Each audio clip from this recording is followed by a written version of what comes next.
Hello and welcome. My name is Céline and this video is all about blocking your knitting.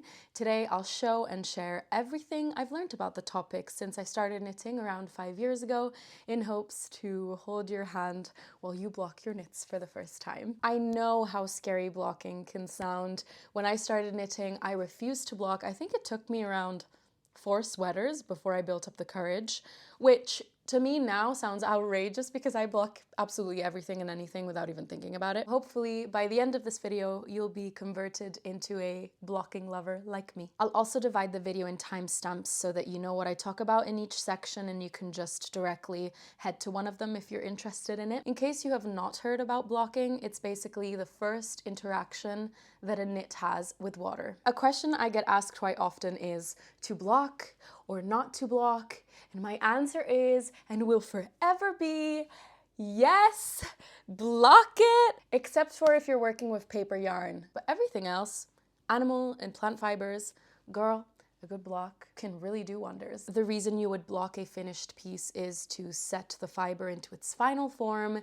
It smooths and evens out the fabric and the stitches. It can make a yarn bloom and fluff up. It will get rid of the wrinkles. It'll fit better. The fabric will relax. It will turn your piece from a 5 to a 10. It's like ironing a crinkly shirt. It's like passing a lint roller over your black outfit after you've been cuddling with your golden retriever for 2 hours. It's just the best.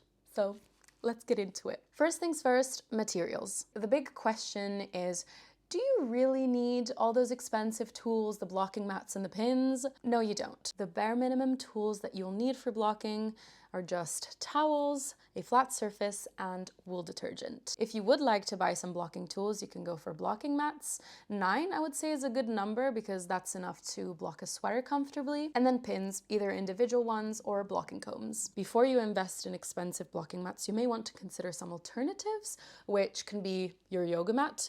If you're around children, you might have those soft floor kids play mats that are exactly the same thing as blocking mats. Or if you have a carpet at home or a really dense rug, you can just lay a towel over it and then use that for blocking. So once you're all set with materials, it's time to think about fibers and just being aware that all fibers block differently. The easiest ways to predict how something is going to block out is number 1, knit up a swatch and block that. And number 2 is learn about fibers and how they behave and understand that there are so many factors that will affect how something blocks.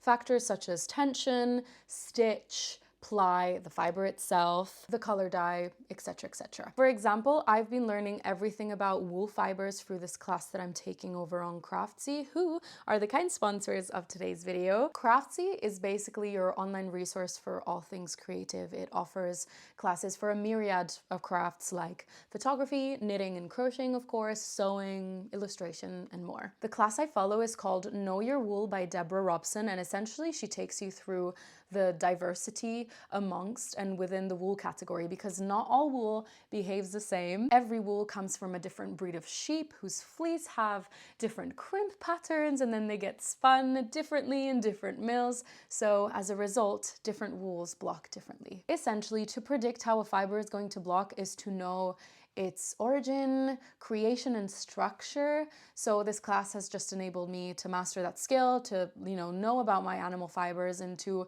limit any damages that may come with blocking them. On Craftsy has really benefited me to connect with fellow makers so that I could talk to them about my tribes and tribulations with blocking, and I've been able to learn a lot from other people's experiences too. If any of you knitty friends are interested in joining Craftsy, the first 1,000 of you to click the link in my description box or scan this QR code on screen will get 1 full year of premium membership to Craftsy for only $1.49. It's almost time to show you the real deal, the step-by-step that I go through to block my garments. You should know that there are 2 main types of blocking: wet blocking and steam blocking. Steam blocking is performed by hitting your piece with hot steam, either with the steam setting on your iron or with a steamer, and then wet blocking, you just fully submerge the piece in water. Steam blocking is definitely the more soft approach. It's really good to ease yourself into the world of blocking if you've never done it before. This method is definitely the less aggressive one, so there will be a smaller difference between the before and after, so it's good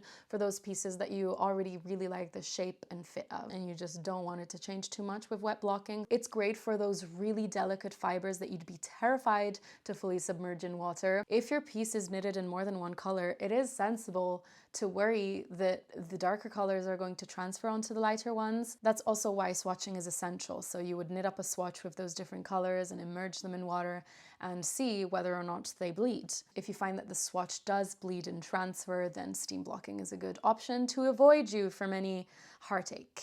The other thing about steam blocking is that the steam can only hit so much.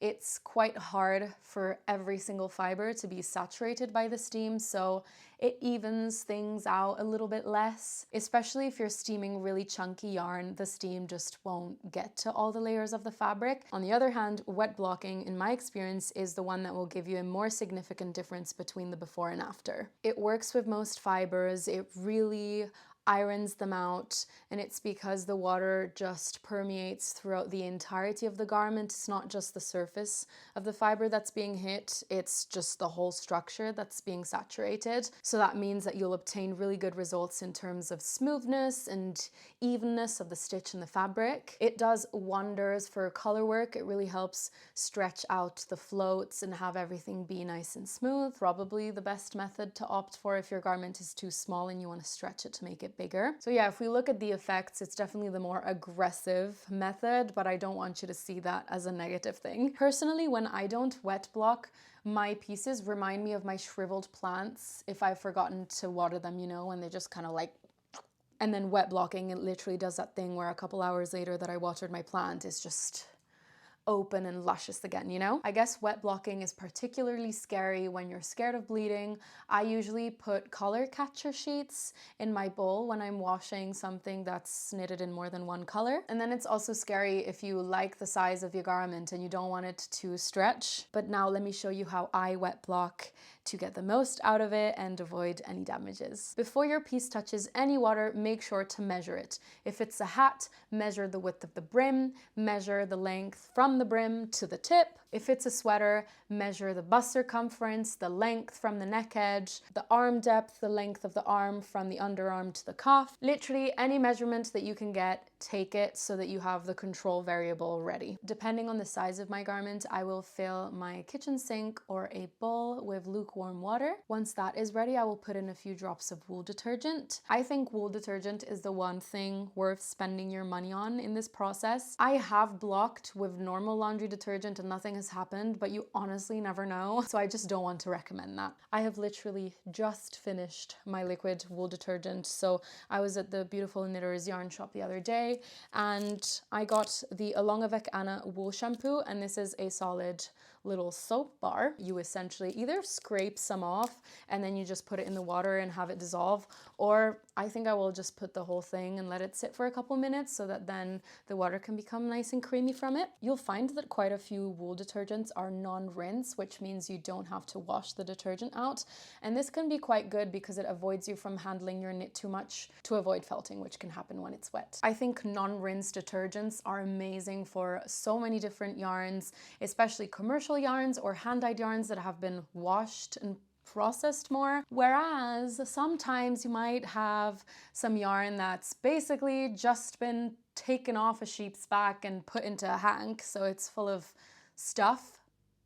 You might want to wash and rinse that a few times. But yes, once you've got a few drops of liquid detergent in your water, or you've dissolved some of the shampoo bar, it's time to submerge your piece. Once again, if you're worried about bleeding, just plop in some color catchers, submerge the piece entirely and gently push it down towards the base of the container. Let all those air bubbles come afloat to let the water fully permeate the fiber. Once your piece is fully coated in water, a lot of people recommend you leave it to sit for 10 to 15 minutes. I never do this, mainly because I will forget it and I'll leave it there for like an hour or two. So yeah, to avoid that from happening, I'll usually have my piece in the water for about 2 to 3 minutes from first submersion. Then I'll drain the water out of the container. The next step depends on your detergent and if it's non-rinse. If it's non-rinse, you can just skip to the next step. But in this case, I'll be rinsing. So let me show you how to rinse first. I'll just have water running on my piece and I'm gently, very gently squeezing it. I'll never wring my piece. That's super important. Just gently squeeze the water in and out till it stops running bubbly, essentially. When rinsing, make sure that you turn your piece very gently to ensure that you get all the laundry detergent out. When you lift your piece, be sure to not have parts of it hang down out of your arms, because obviously the fabric will be super heavy when it's wet and it will just weigh down and stretch the fabric. So be sure it's all in a safe little parcel that you have full control over. Once you're happy with how your piece is rinsed, you'll start squeezing out the water. So you stop running the water and then you'll start very gently folding and pressing on your piece to get the excess water out. I like to take the sleeve one at a time, and I'll start at the cuff and then I'll gently press and squeeze the water out, and then I'll move further up and I'll do that for the whole arm. Repeat with the second sleeve. Try and do the same with the body too. Once again, never wring, just press and squeeze gently. This step might take a little long, but be patient. You're almost there. Once you're happy with your squeezing, it's time to transfer your damp piece onto a towel. When I'm blocking a sweater, I always make sure to have 2 dry, big, body-sized shower towels. I'll just lay my piece onto the towel and then I'll roll that in on itself into a little burrito. Next, I have ideated a step that I think gets so much water out and will really help your garment to dry in a couple days rather than a week. So you take your finished burrito and you start rolling that from one end into a cinnamon roll. I like to step on that and give it a little gentle, soft walk or a little jump and a few dance moves. And oh my goodness, that gets so much water out. At this point, I will unroll my package and move my piece onto the second dry towel, and I'll do exactly the same thing. So lay it out, roll it into a burrito, and then into a cinnamon roll. Have a little dance on top of it, and then unroll. At this point, it's ready for the blocking mats. If you don't have blocking mats, it's ready for your yoga mat or for your soft floor kids play mats or for your carpet or rug. Straight from the towel, I will drop it on my blocking mat, and that's when the smoothing out commences. You'll have to caress and smooth out the piece with your hands until all the crinkles have come out. Essentially, it'll have to look ironed. This can take up to a couple minutes. If it's a hat, it'll only take you 10 seconds. Depending on what you want this blocking session to do, you may want to pin the garment or just leave it to dry the way it is after you've smoothed it out with your hands. So when should you use pins? If some edges on your piece roll up, you may want to pin those down. If your garment accidentally turned out too small and you want to make it larger, you can stretch it and hold it in place with pins. Maybe your piece has a section of ribbing which cinches in a bit too much compared to the surrounding fabric, so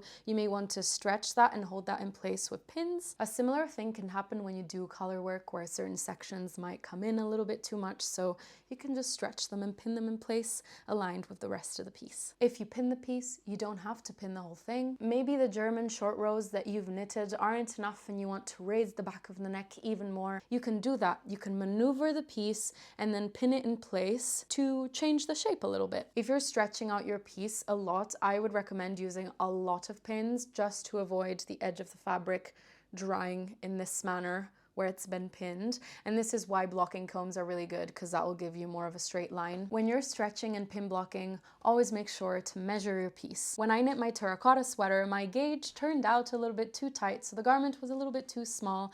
It was meant to reach a bust circumference of 109 centimeters, and I think mine hit 100 centimeters. So what I did, I just stretched it and pinned it so that the bust would reach 109.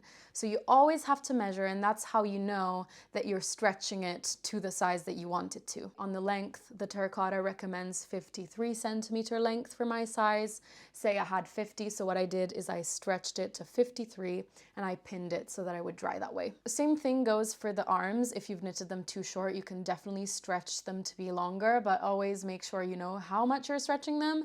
I remember the first time I stretched it randomly. I didn't measure how much I was stretching, so I ended up stretching one sleeve more than the other. So one came out longer. So just make sure that everything is even and matches the pattern and the measurements that you want to obtain. So as I said, if you're really happy with your pre-blocking measurements, you won't pin and stretch at all. But you know, it may happen that after you've blocked, you will measure your piece for comparison to see if it has grown, and it will likely have grown, and maybe you start panicking because you're like, oh no, I really liked the measurements before. Don't panic, because most likely the fabric will shrink as it dries, and even when you think it's fully dried, give it another day because it could shrink even more. And by shrinking, I don't mean become smaller than it used to be pre-blocking. I mean become smaller than when you've just washed it. This has happened to me multiple times where I thought my garment was fully dry and the sleeves were still too long, so I unraveled and redid the ribbing, and then I blocked it, and then it was too short. Essentially, all I had to do was wait an extra day because they would have come in a little bit, and that would have been perfect. So really give your knit time to dry. It needs to be dry because you know, some fibers can really hold up a lot of moisture before they even feel wet. The time it takes for a garment to dry obviously depends on how warm it is where you are. In the winter, my flat is super cold and super humid, so the maximum it's taken for a sweater to dry has been 4 days, and that was a worsted weight sweater. I never knit anything chunkier. In the winter, about 2 days in the block, I will flip the sweater over so that I give the back a chance to dry. But in the summer, it will take me closer to 2 days, especially if you do that burrito cinnamon roll squeeze with the towel. In the spring and summer, might speed things up to put it outside to dry. Just make sure it's not in direct sunlight because it can mess it up in terms of color and stuff. And then obviously be aware of critters and animals that might be in your garden or something. That's, you know, up to you. I won't put it on my balcony because it will fly right off, because it's always windy. That was wet blocking. Let's talk briefly about steam blocking. It's way more straightforward. All you have to do is have your piece ready. You take your iron on the steam setting or your steamer and you just hit the piece with steam. Be sure to keep a safe distance between your iron and the piece. You don't want the iron or the steamer to touch the yarn because you might risk melting it or burning it. Give your knit a few coats of steam. You might be able to notice the stitches evening out a little bit or the fabric relaxing. And once that's done, you flip it over and you repeat on the other side of the piece. Now you can either leave it as is and let it fully dry and then your piece is ready, or you can pin it. And all the things that I said about pinning in the wet blocking section apply to steam blocking. I asked you guys on Instagram a couple of days ago if you had any questions about blocking, and you came back with so many good ones. So I thought I'd take some time to answer those because I'm sure some important information will arise that will be helpful. Also, just a reminder, I'm not a blocking master. I've done it for 4 years, but there are people out there who have been doing it for way longer. I really encourage you to just pop your tips and tricks in the comments, anything that you've learned in your experience. Let everyone know if you've been having issues with your blocking, and maybe someone in the comments might be able to help out. I'll try my best to answer all of the comments, but yeah, let's make this like an information hub, and then we'll all become blocking masters. Let's begin with the most asked question, which is, how do different fibers block? Earlier, I was mentioning how this is true even just in the wool category. So Blueface Leicester will block completely differently compared to Corriedale or mohair or merino or masham. So I decided to conduct a very surface level experiment using a couple of different fibers and seeing how they block differently. I guess I'll take the opportunity to show you how I block my swatches. So once I'm done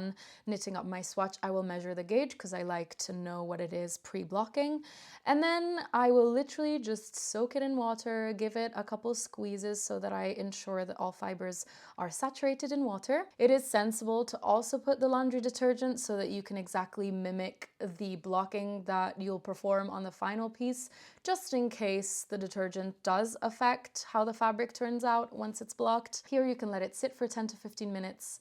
I'm scared of forgetting it, so I generally don't leave it more than 2 to 3 minutes. I take it out of the water, I give it a gentle squeeze, I don't wring it, and then I put it on my little towel, and I'll do a little burrito, a little cinnamon roll situation. It's much easier to get more water out of a small swatch like this one, so it's not too big of a job there. And then I'll pop it on my mat, smooth it out with my hands, and if the edges are still rolling, I will pin them down. I'm not pinning to stretch anything. I'm using pins for the sole purpose purpose of ensuring that the swatch doesn't dry all rolled up. And then I let it dry. Hello, it's Editing Céline, and I wanted to show you how the swatches blocked. So the first yarn is 100% wool.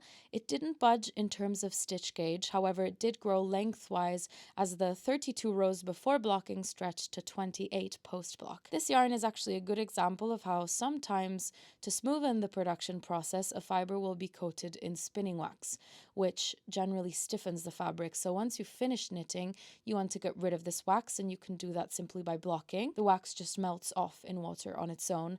So once this swatched blocked, the fibre softened, it bloomed nicely and filled up the gaps. Next I worked a super chunky merino on 12mm needles.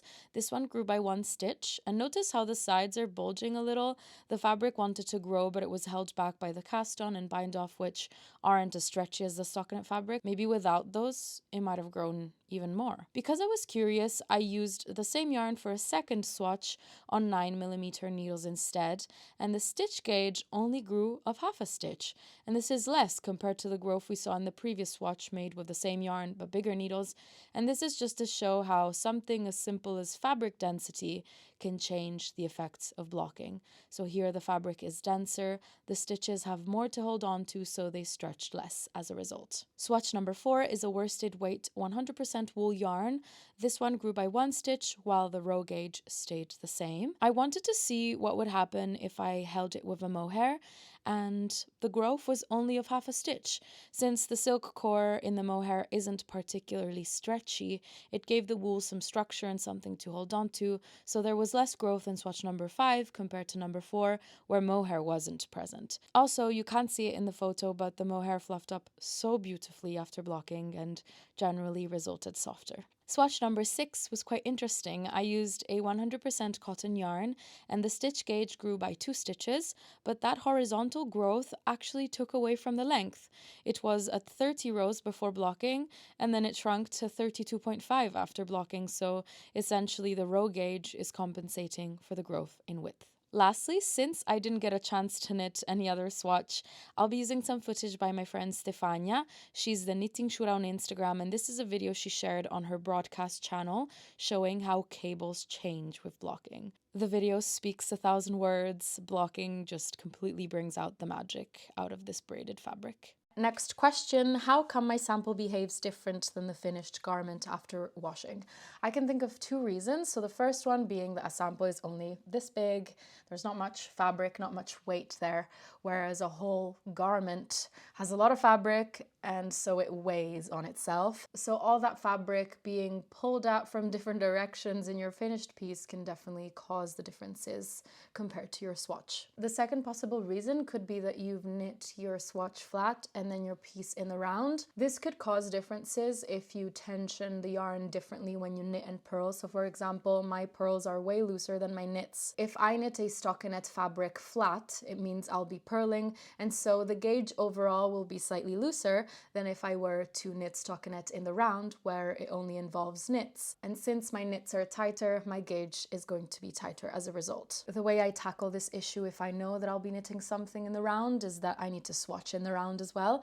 And the way you can do that is after you've worked one row, you just carry the float of the yarn back so that you're always working on the right side and essentially mimicking working in the round. Something I've seen people ask so much was the difference between washing and blocking, and do you block your garments every time you wash them, etc. So I see blocking as the very first time that your knit gets wet. If you block your knit for the first time and then a month later you wash it, I don't see that second interaction as blocking. I just see it as a wash. That being said, the way I wash my garments is exactly the same as when I block them. I wash it with my detergent, I do the burrito cinnamon roll, I put it on my blocking mats, I smooth it out with my hands and iron it out nicely, except washing won't involve pinning and stretching like 99% of the time. It is very rare that I would pin a garment that I'm washing. If I've already pinned it the first time, I will most likely not have to pin it the second time, but you know, some fibers have a lot of memory, and by that I mean that they kind of recall who they used to be, so in time they'll kind of bounce back to their original form. So who knows, maybe after 3 washes you're like, oh, you know, this could do with a little bit of a pin. So generally when I wash, I don't pin, but I might be open to pinning every now and again just to maybe refresh the shape of the piece. Can I frog the project if it grew too much and I don't like it? Of course, you can do that. You can unravel the whole thing and use it for something else. I would suggest after you unravel to give the yarn another wash, just to take out the crimp that's caused by the stitches that you've knitted. Or it's happened to me many times that maybe the garment blocked out too long and I've unraveled it. So say a sleeve, I've unraveled the ribbing and some of the sleeve, and then I've just knit a new ribbing with it and adjusted the length of the sleeve, so you can do that as well. Is blocking with mohair actually good? I've heard it can make it less fluffy. I have never had this happen to me. In my experience, it's actually the complete opposite. I find that mohair really blooms and becomes fluffier when I wash it. I know mohair may seem super delicate, but the silk core is not stretchy at all, so it actually won't budge that much when you wash it. I feel like mohair pieces are the ones that grow the least. And in fact, when I'm holding a yarn with mohair, I'm less worried that it's gonna stretch because the mohair will actually help keep everything together. And I guess this also leads me to the next question, which is how to block superwash without ending with a garment the size of France. Definitely superwash can stretch so much. I've had it happen to me, especially with the cheaper superwashes. And one way to stop this from happening is holding it with a mohair or some other lace weight, really, something that will give it a little bit more structure so that the superwash can hold on to it and not go insane. Another way to contain the growth in superwash is also steam blocking. It's just less aggressive and it's easier to control. Can I make a garment smaller with blocking? So essentially the answer is no. That's more with the topic of felting, which I've never tried in my life. I'm so terrified of putting any of my hand knits in the washing machine, but I guess that's what it would involve, is putting it in the washing machine and mastering a cycle and a time frame that will give you your results, but I have no idea how it works. One thing that I will say is that some fibers have memory, so they'll naturally slowly go back to its original form. And this is particularly true with animal fibers. So if you have a piece that you've knitted some time ago and you're noticing that it's slowly stretching and growing a little bit with wear, you could try washing it to see if the water gives the fiber its memory back and just recalls what it used to be, and it might come in a little bit more. But even if that happens, it generally only shrinks a tiny bit. It will never get smaller by 1 or 2 sizes. Will blocking help tension issues in colorwork? For example, a really tight float. So blocking helps colorwork a lot for sure. It really relaxes the fibers and ensures that the floats do not tug at the design. And I have had really tight floats that have improved with blocking. It obviously depends how tight it is, because if it's super tight, you'll still have that kink in the fabric, but generally it will help. Can you really put any knits in the wash to spin after blocking? I have never done it because I'm too scared, and I have heard a few horror stories of people putting it to spin in the washing machine and then it's just felted. So yeah, just letting you know that it is something you can do, and this is a way that makes your garment dry super fast, because spinning it will get a lot of the water particles out of it. But for me personally, it's not worth the risk, and so I've never tried it, and unfortunately I don't have much information on that. Sorry. When someone says they are aggressively blocking something, what does that mean?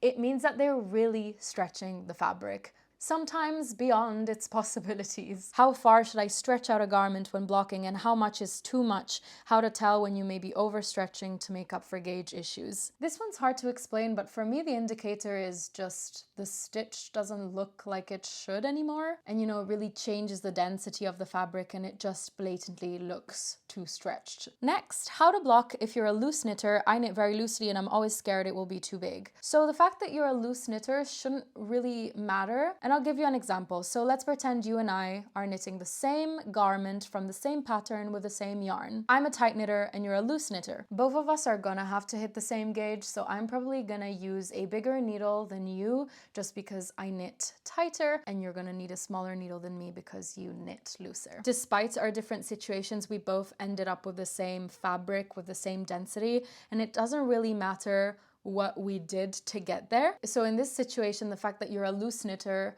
won't make a difference when blocking. I would say that being a loose knitter should be more of a concern when you're trying to hit gauge, but not really when blocking, if that makes sense. One thing I will say is that if you knit up a yarn in a gauge that's bigger than what it's recommended for, essentially in a very loose and gappy gauge like this swatch right here, chances are this fabric will grow quite a lot with blocking. So if you're a loose knitter and you don't want this to happen, all you have to do is go down in needle size so that you can hit a more appropriate gauge for the yarn. And as a result, it will have more to hold on to and it won't stretch as badly. How often do you wash your knits after blocking? I've never kept track, so I don't really know, but generally whenever a garment doesn't feel fresh anymore, if I stained it or if I got makeup on it. The amazing thing is that most of my sweaters, for example, are made in natural fibers, and natural fibers don't really hold a lot of odor, so they definitely need less washing than your acrylic jumpers, I would say. What do you do if you overstretch something while blocking and it turns out a bit too big? Number one, I would hope that it would bounce back.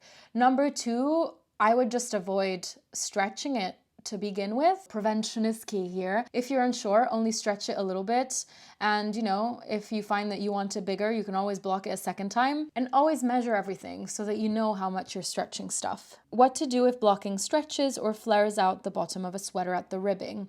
It's happened to me in the past, and what I've done is I unpicked the bind off and I did it again tighter, and that's just fixed it perfectly. I appreciate that unpicking Italian or tubular bind-offs is super annoying, but to me it's worth it when something like this happens, and it's the most seamless way to approach this issue, because the other options could be weaving an elastic through the ribbing, but then it might become visible and it's just kind of annoying. Or you could crochet a chain to pull it back together a little bit, but that's also not stretchy, so I don't like that option. So yeah, I just recommend unpicking the bind off, doing it tighter, and that's it. You don't have to block it again after that. Last question is, how do you get it dry without it taking days and days? And I guess I can summarize the points that I did already mention in the video. First of all, get as much water out as you can. So doing the burrito cinnamon roll technique. It's honestly changed my life when I thought of it. If you're brave, you can try the spin cycle in the washing machine, but please watch a video. Don't just go and do it just because I've mentioned it.